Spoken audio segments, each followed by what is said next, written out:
The Player of Games by Iain M. Banks. So this book was copyright 1988, and Iain M. Banks has been on my radar for a long time, but I haven't read anything from him.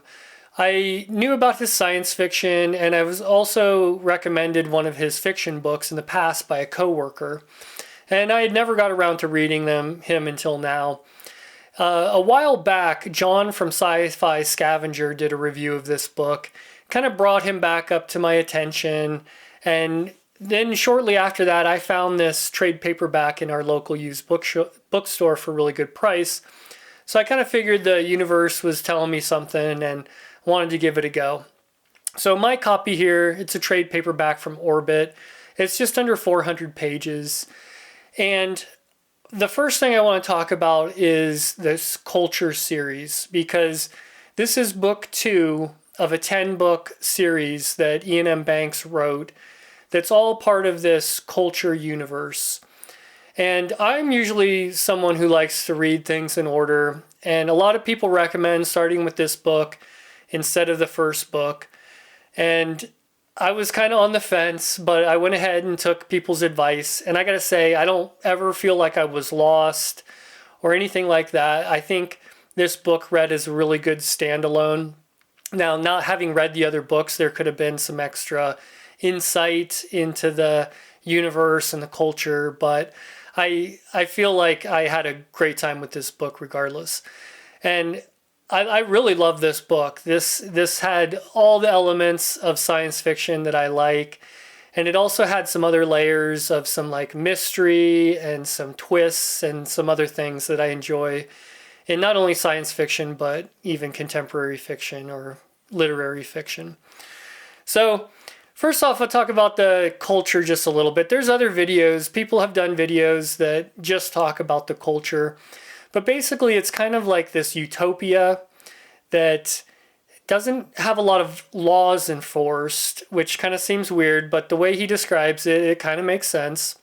And it's a collective of humans, and I believe aliens, or there weren't too many aliens in this book. There's also sentient drones and robots and sentient spaceships. And I believe it's like hundreds of trillions of people scattered across the galaxy that all kind of have joined this culture. And Iain M. Banks does a really good job of giving you some information where you kind of want to know more about the culture. And as you read through the book, almost the whole way through, he's just kind of giving you little bits of information that kind of fill in some of these questions you had.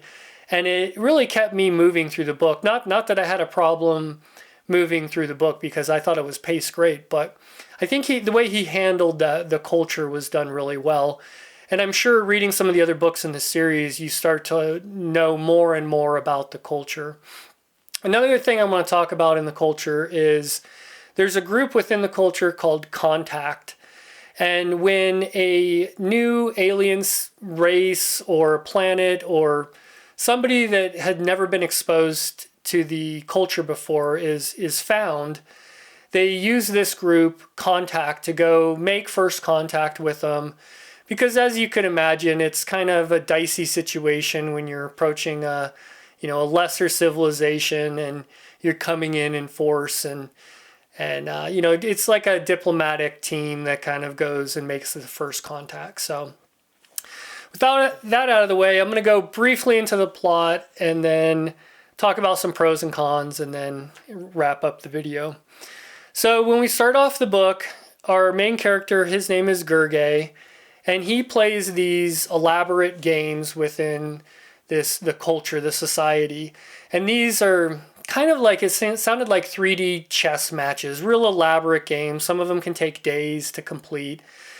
And people also have some like enhancements, and depending on what your interests are, you can get different enhancements. So he has a lot of focus and things like that help him play the games. But the people he's playing against have these same enhancements. He's just got this other natural ability that makes him one of the best players, if not the best players in all of the culture, these hundreds of trillions of people. and aliens and everything, I guess. So in the beginning of the book, he's just, doing his thing, and he's kind of become complacent, it seems like, and he gets the opportunity to play some up-and-coming player.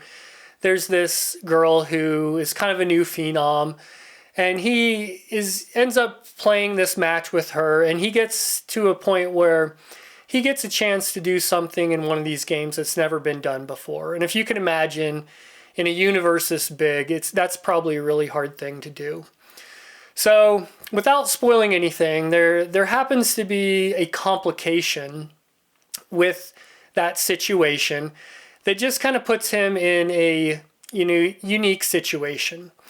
And then the game finishes. I'm not going to tell you who wins or anything like that. But right around that same time, he gets contacted by this group, this contact group, and they approach him and they say, okay, this is kind of on the down low. No one in the culture really knows about this, but we've discovered a new alien planet with a race out there.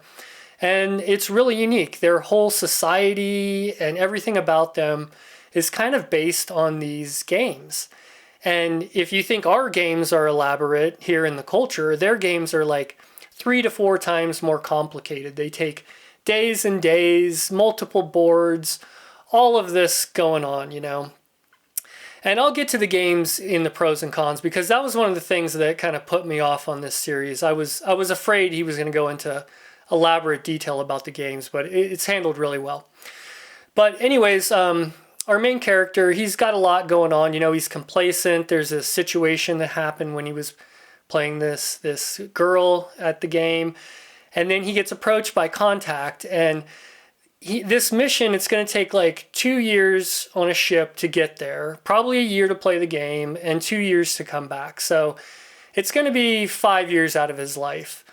Now, these people in the culture, they apparently live for centuries, so it's not a huge deal, but it's definitely something he's going to have to go do kind of by himself.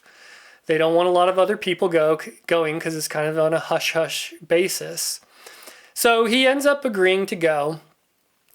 And that's kind of where I'm going to leave it. I'll talk briefly. So he gets to this planet, and another thing I really loved about the book was the world building around this alien race.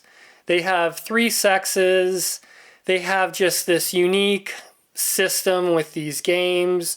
They have some good things. They have some bad things going on with them. And they also have a couple planets in their system that they go to. One planet in particular was just so imaginative. It was like this planet that's almost always on fire, and fire rips around the planet. I forget how long it takes to go around the planet, but plants and animals kind of only can survive after these flames have gone past, and they kind of reemerge until the wave comes back around towards them again. It's just really fascinating stuff. I loved it. So that's kind of where I'm going to leave it. There's a lot that goes on when he gets to the planet. That's the majority of this book. And this book is full of twists and turns and all kinds of interesting stuff, and I don't want to spoil that for anybody. So I'm going to kind of leave it there for the plot.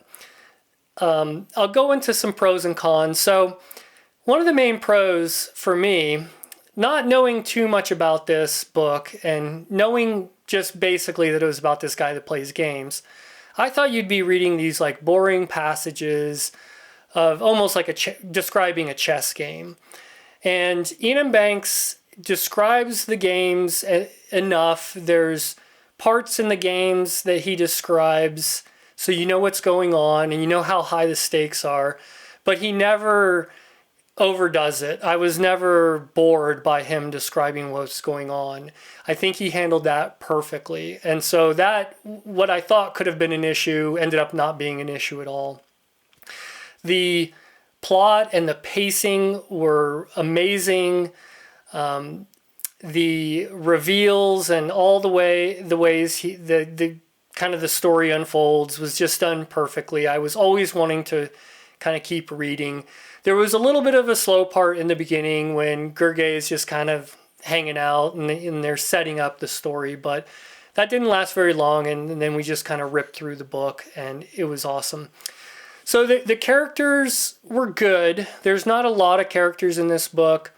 The sentient robots were kind of a cool addition that I really enjoyed.